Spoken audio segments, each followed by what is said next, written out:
and stuff like that. To me, it was just exciting. So that's how I really caught the bug of hip hop.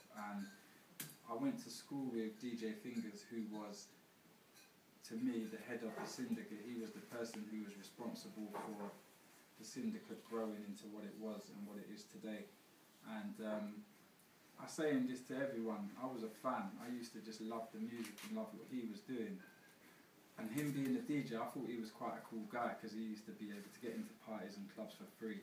So I used to follow him around all the time and just be in love with the music really, and the whole culture of hip hop and what it was about, the fashion, the dancing, the music, the graffiti, you name it, I was just into it. I just thought to myself, this is something that I could fall in love with, you know, it was something for me. And as time went on, you know, DJ Fingers himself began to become this prominent DJ within the hip hop industry. And not only in Tottenham, which was where he was from, but all over London. He used to, you know, do a lot of parties, a lot of jams as we used to call them. And I would just tag along and just go for the music really, and you know, the whole fun of it. Along the way we met Crazy Noddy and a guy called Dave Cassie as well, who was also from Tottenham. And we all used to hang out together as a crew and just make music and practice, and Carl used to cut up break beats and stuff like that. And to me that was just part of life as a teenager, that's what we did. And I thought these guys were amazing in what they did. And you know, they were the best MCs, the best DJs. And I just thought to myself that this is what hip hop's all about. So in the book I write a lot about the journey that we had as the Sindecut, as individuals and also as a whole crew coming together, and the whole movement that we were part of, and how we became, like, some people say pioneers. I mean, I know Fingers is definitely a pioneer because he was one of the first DJs I knew. Crazy Noddy is definitely a pioneer because he was one of the first rappers that I knew. So to me, it was the story, this is part of my life, so that's why I wrote about it, and it meant a lot to me at the time.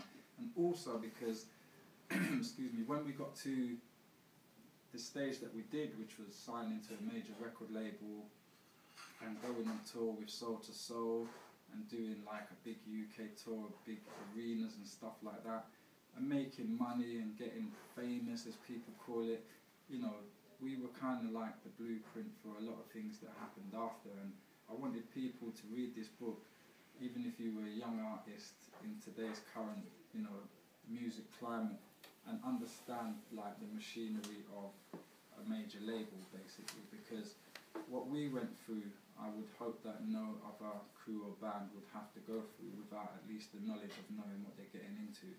Because at the time, for us, it was something that was a big thing and it meant a lot to us, but the understanding of the whole industry is something totally different to just making music. And I think at the time we were just making music, we weren't thinking about anything else. And I think that it's important that whoever reads this book, whoever picks it up and reads some of the words that I've written, it's all real, it all happened. And the way I saw it is just that people need to understand that it's not all, they say all that glitters ain't gold, and that's what it really is. I mean, we worked hard to get to where we was going, but it was also a hard job to try and continue that success. And it becomes a point where it does become sort of political, and it becomes a battle between you and the labels and everything else. And I did document that in the book, of a lot of the things that happened between us and management and labels and stuff like that. And I didn't do that because I wanted to have a dig at anyone or disrespect anyone. I did that because I wanted people to see laid bare, this is what it was all about, you know. And we were young guys then, you know, we wasn't like mature like we are today. We were young, kind of 20-year-olds, and just going off of adrenaline basically, and just the most important thing to us was the music, so that's all we was focusing on all the time. I named it Dysfunctional Family for two reasons, because everyone associates dysfunction with something that's, you know, unorganised and a bit chaotic, but I called it dysfunctional because personally in my life, my family, people can say we were a dysfunctional family because I was living with my mum and my brothers.